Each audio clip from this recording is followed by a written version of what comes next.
Waspada virus Ebola dan MERS-CoV, jamaah haji diminta menjaga kesehatan selama di Tanah Suci.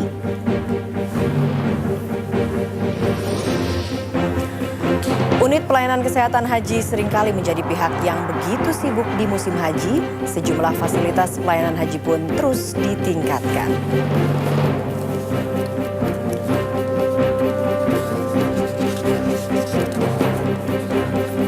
Selamat malam pemirsa, informasi tadi akan menjadi sajian utama Suara Anda edisi Selasa 2 September 2014 bersama saya Eva Julianti. Anda juga dapat berpartisipasi aktif melalui nomor telepon 02158322 atau Twitter di @suaraandaonline dengan topik menangkal sakit di Tanah Suci. Dan inilah Suara Anda selengkapnya.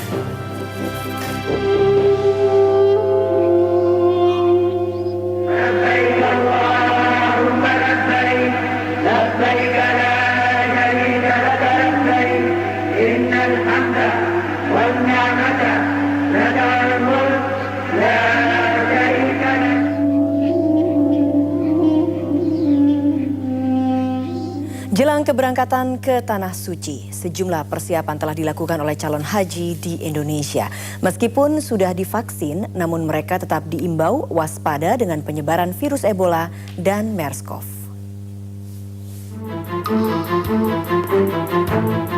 Pemerintah Indonesia membenarkan vaksin atau obat untuk pencegahan virus Ebola tidak diberikan kepada calon haji Indonesia, lantaran belum ada obat atau vaksin pencegahan penyakit mematikan ini.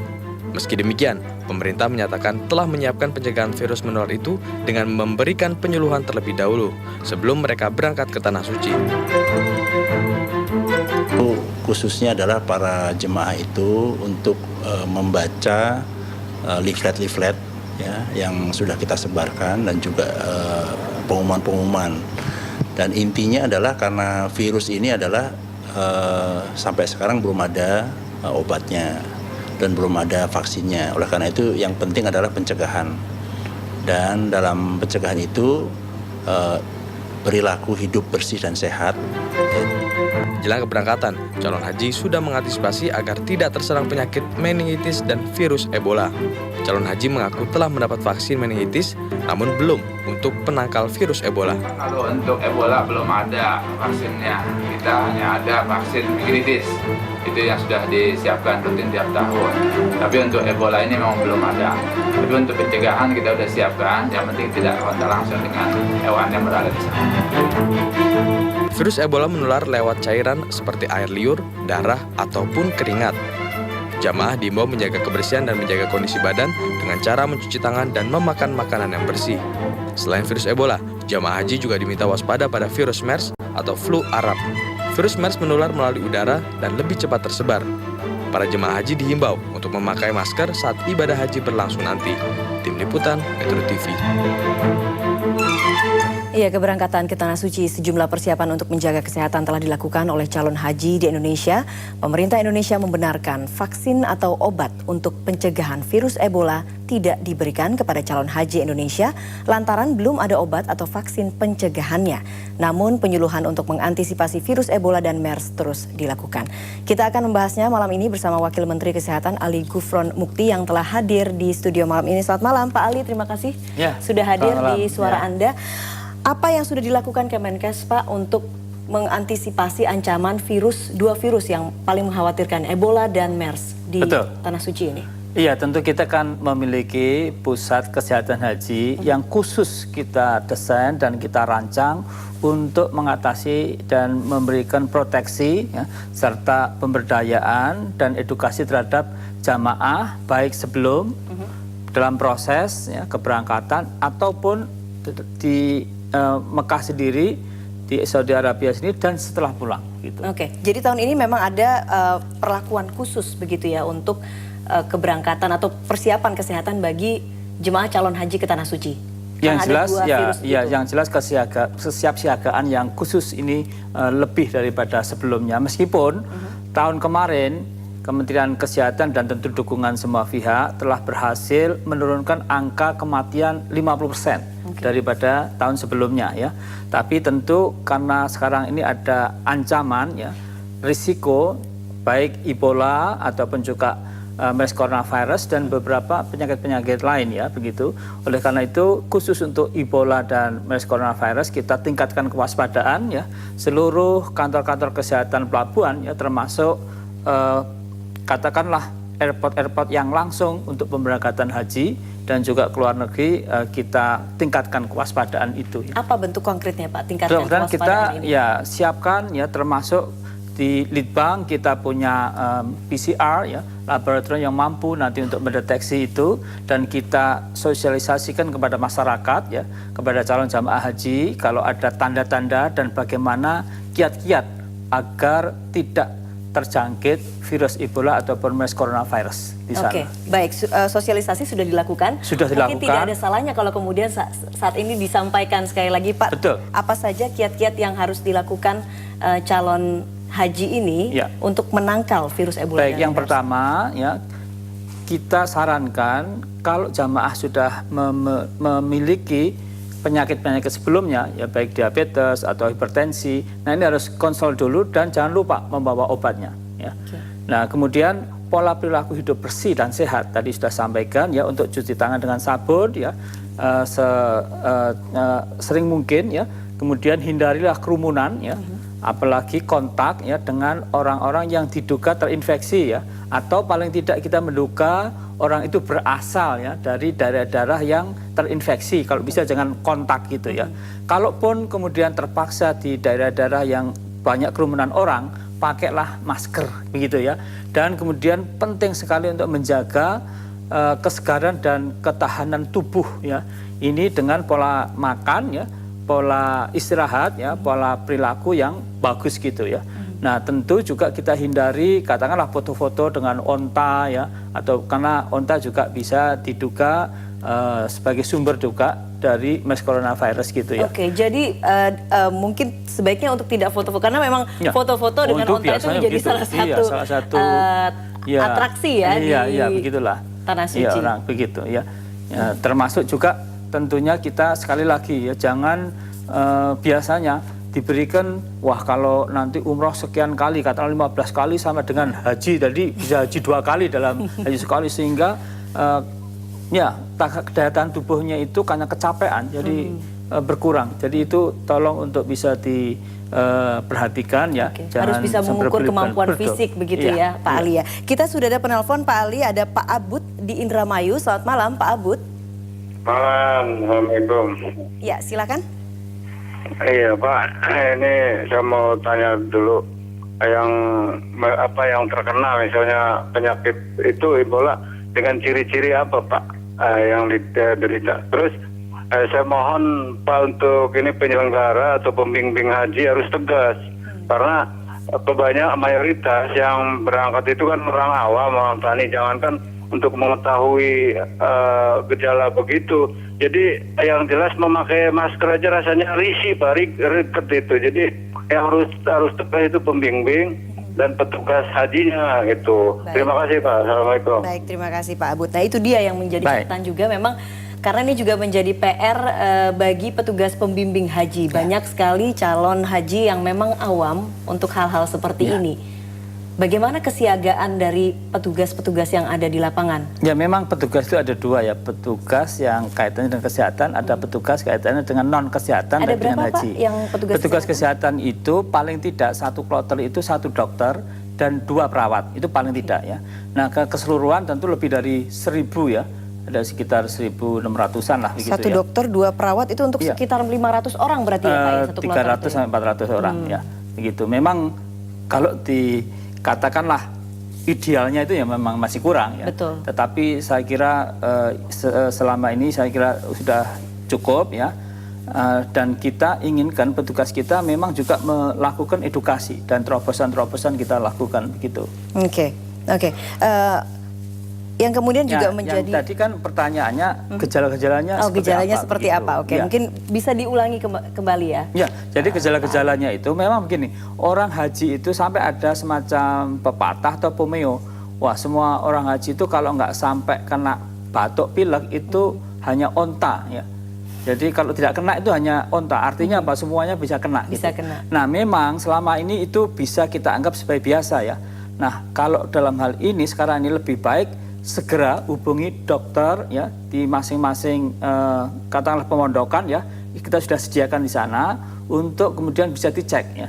Nah, biasanya kalau batuk pilek biasa ya, ini cirinya juga batuk pilek juga awalnya panas adalah juga batuk pilek ya. sampai sesak ya. Kemudian kalau yang Ebola ini sampai perdarahan ya. Dan biasanya kondisinya juga lemas gitu ya. Nah, itu segera Itu berjalan berapa lama, Pak? ya, sampai kalau kemudian ya akhirnya masa ke pendarahan ini? ya kalau Ebola lebih cepat ya. Tapi masa inkubasinya itu sekitar 2 sampai 21 hari ya. Oke. Jadi yang penting bagi jamaah itu kalau ada gejala-gejala pilek, batuk pilek terus kemudian minum obat kok tidak sembuh ya, segera saja untuk ke dokter. Bahkan sebelum minum obat pun juga ini gratis ya. Kita pemerintah telah menyediakan ya.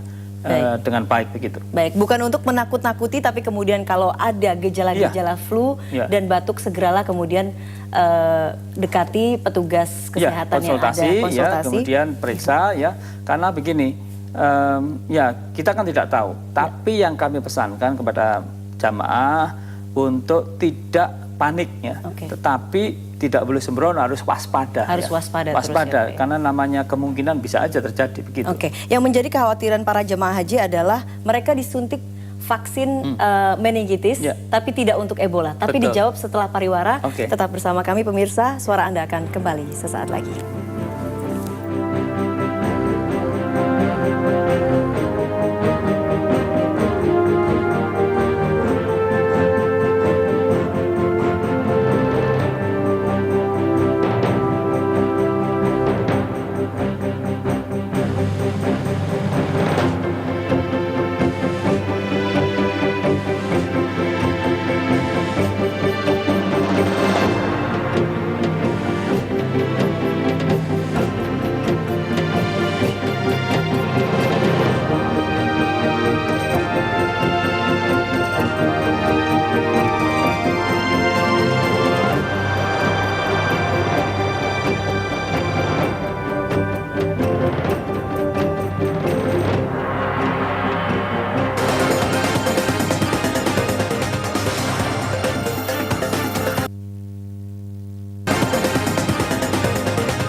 Ya, Anda masih bersama kami di Suara Anda. Pemirsa, ada 7 hal yang harus dilakukan jemaah haji dalam menjaga kesehatan selama beribadah di Tanah Suci.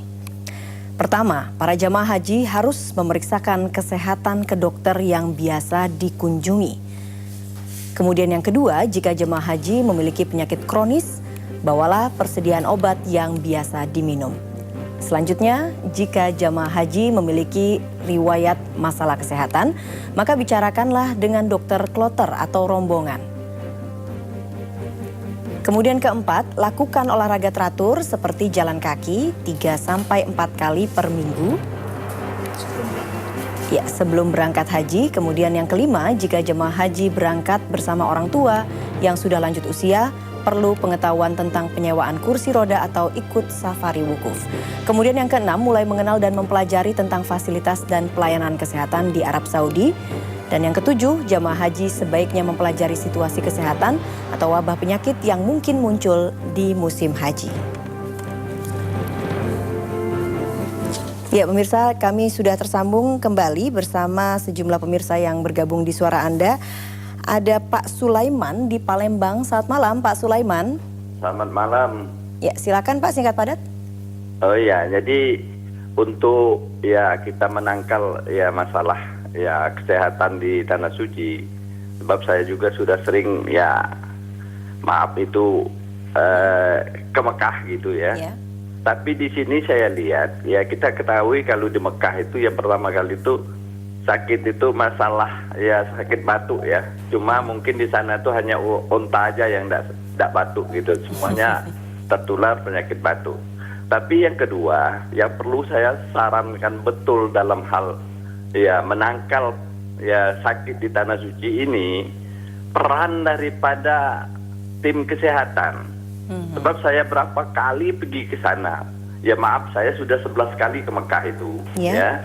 Ya saya lihat peran kesehatan itu paling terima laporan Pak atau itu ini yang sakit ya datang berobat minta obat itu paling-paling gitu. Oke. Nah, tidak ada petunjuk, tidak ada arahan bagaimana ya mengantisipasi dari penyakit-penyakit itu. Apa sekarang ini ya itu yang kedua. Yang ketiga kita tahu dari negara yang menyebar ke penyakit Ebola misalnya, ya itu ya sering datang ke Mekah tuh, ya dia kadang jadi kereta untuk ya tawaf, untuk sa'i, untuk macam-macam itu.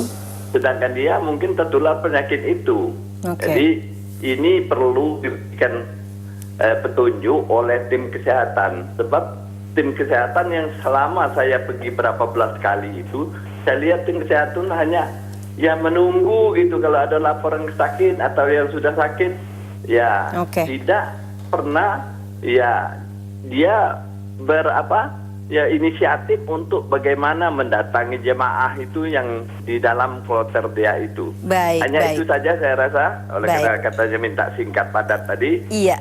Assalamualaikum warahmatullahi wabarakatuh. Waalaikumsalam warahmatullahi wabarakatuh. Terima kasih Pak Sulaiman. Selanjutnya ada Pak Pujianto. Selamat malam Pak Pujianto. Malam. Ya, silakan Pak. Ya. Jadi selamat malam. Dengan Pak Ali di sini Pak. Betul. Jadi pengalaman kami waktu berangkat haji, waktu mengalami masalah kesehatan, terutama ini keterbatasan obat. Jadi karena banyaknya pasien yang sakit batuk, jadi itu obat yang tersedia itu tidak mencukupi, sehingga bekal kami juga terbatas.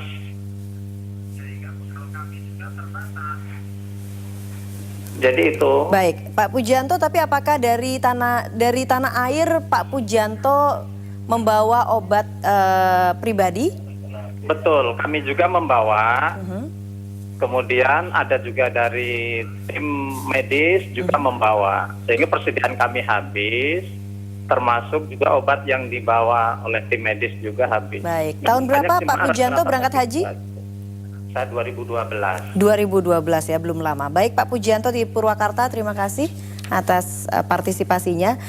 Ini ada evaluasi ya dari para jemaah haji yang telah berangkat sebelumnya.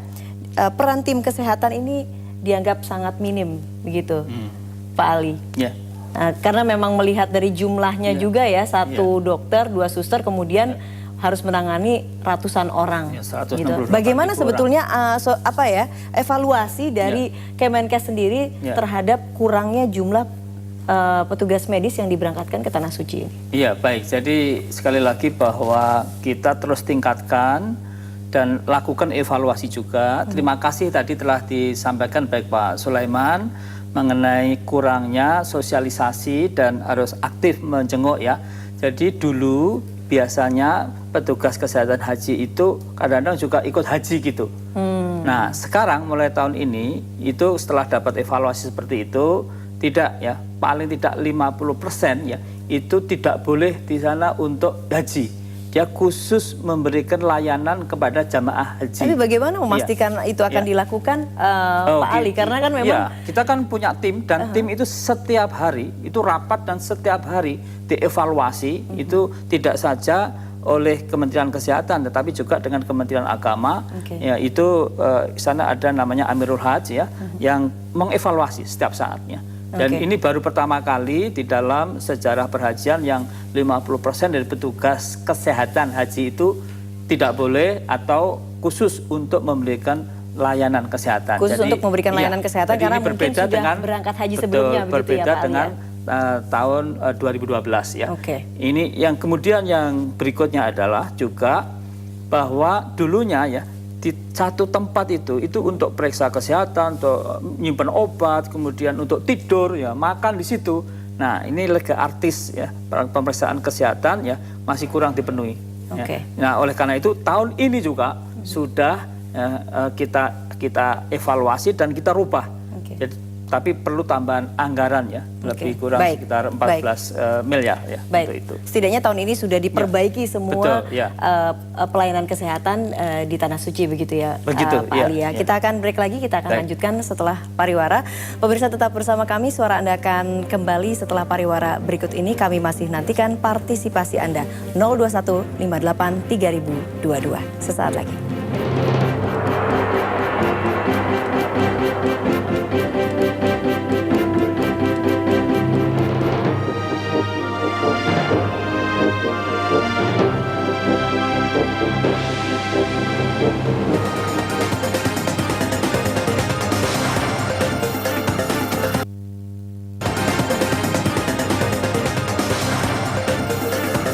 Pemirsa, unit pelayanan kesehatan haji seringkali menjadi pihak yang begitu sibuk di musim haji. Sejumlah fasilitas pelayanan haji pun terus ditingkatkan. Berikut liputan Idam Samana dan Nur Budi Haryanto dari kantor BPHI Madinah, Arab Saudi. Pemirsa, ini adalah tim medis yang disiapkan di ruang IGD, sejumlah perawat dan juga lengkap spesialis. Di ruangan sebesar 10 kali 10 meter persegi ini disiapkan beberapa tempat tidur untuk para pasien yang harus menjalani rawat inap. Di samping itu juga bisa Anda lihat dilengkapi dengan tabung oksigen. Selain fasilitas rawat inap, di kantor BPHI ini juga dilengkapi dengan beberapa peralatan untuk merawat pasien yang mengalami penyakit berat seperti penyakit jantung, dan ini adalah alat kejut jantung. Di sini juga disiapkan alat rekam dari kinerja jantung atau irama jantung atau yang biasa disebut IKG. Selain itu, ini adalah alat untuk menyedot lendir dari saluran pernafasan. IGD ini juga disiapkan untuk menjalani operasi atau bedah ringan. Dan ini adalah beberapa peralatan yang disiapkan. Pemirsa, sebenarnya BPHI ini adalah muara dari seluruh proses pelayanan kesehatan, di mana sebelumnya pasien diperiksa oleh sejumlah tim medis yang disiapkan di setiap wilayah pemondokan mereka. Jadi BPHI ini hanya menerima pasien-pasien yang mendapat rujukan dari tim medis yang berada di sekitar pemondokan mereka. Dari Madinah, Arab Saudi, Idam Samana, Nur Budi Haryanto, Metro TV. Ya, kami lanjutkan dialog bersama Wakil Menteri Kesehatan, Pak Ali Gufron. Pak Ali, itu tadi laporan dari rekan kami yang terkini mengenai fasilitas pelayanan kesehatan di Tanah Suci. Kalau tadi Anda katakan bahwa saat ini sistem pelayanan sudah sangat banyak yang diperbaiki. Apa saja yang berubah sebetulnya? Termasuk alat-alat ya, di mana yang sering diperlukan digunakan ya. Sebagai contoh tadi EKG ataupun juga beberapa alat emergency ya, itu disiapkan ya. Termasuk juga beberapa obat-obat yang diperlukan, yang tadi dikeluhkan kurang. Yang tadi dikeluhkan kurang, saat ini sudah ditambah? Iya, kita tambah ya. Jumlahnya? Iya, jumlahnya kita tambah, dan pembeliannya juga meskipun kemarin ada sedikit masalah waktu masuk ke Saudi ya, tetapi sudah kita selesaikan ya. Jadi banyak hal, termasuk juga dulu itu satu kamar terutama yang di pondokan ya, itu dokternya di situ, tidur di situ, nyimpan obat di situ ya. Sekarang kita berikan khusus ya untuk betul-betul melayani pasien. Jadi termasuk tadi ya bahwa petugas ya 50%-nya ini tidak boleh untuk beribadah. Tapi kalau untuk ibadah sholat seperti itu bisa. Tapi kalau memang ke sana haji gitu enggak. Jadi khusus. Jadi 50% itu tidak melaksanakan ibadah haji begitu ya? Dia khusus memberikan layanan kesehatan ya. Ini memang perubahan dan baru pertama kali ini terjadi ya. Kembali ke masalah virus Ebola dan MERS. Bagaimana skenario terburuk pemerintah dalam pelaksanaan ibadah haji? Kita tidak inginkan itu terjadi, tapi tentunya pemerintah punya skenario untuk mengatasi apabila jika jangan sampai ya, ada jemaah haji kemudian yang terkena? Baik, jadi itu bisa senarionya di Saudi atau setelah pulang. Karena ini kan ada masa inkubasi 2 sampai 21 hari. Jadi kalau di sana tentu kita sudah koordinasi dengan rumah sakit Saudi yang tentu memerlukan tata kelola yang khusus ya. Dia mesti harus pakai alat pelindung dan lain sebagainya ya. Yang itu tidak bisa dengan BPHI yang biasa ya. Harus dengan rumah sakit khusus kalau memang terjadi betul-betul terinfeksi Ebola. Karena nanti petugas kesehatan apabila tidak memakai satu standar ya operating prosedur yang sangat ketat, dia sendiri bisa kena. Beberapa dokter sudah terkena yang di Afrika Barat ya. Nah, itu yang bersana. Kemudian yang ke Indonesia ya, kalau dia pulang ya, nah kita tentu akan menyiapkan di kantor-kantor pelabuhan, tetapi juga menyiapkan rumah sakit. Kita ada 100 rumah sakit yang kita siapkan, 1 juga rumah sakit, 2 rumah sakit rujukan yang luar biasa penting ya. Rumah sakit untuk infeksi Nah, gitu. Yang terakhir tentu kita inginkan ke depan ya bahwa ini semua masyarakat atau jamaah kita bisa tercover ya di dalam jaminan tentu Kartu Indonesia Sehat juga. Kartu Indonesia Sehat.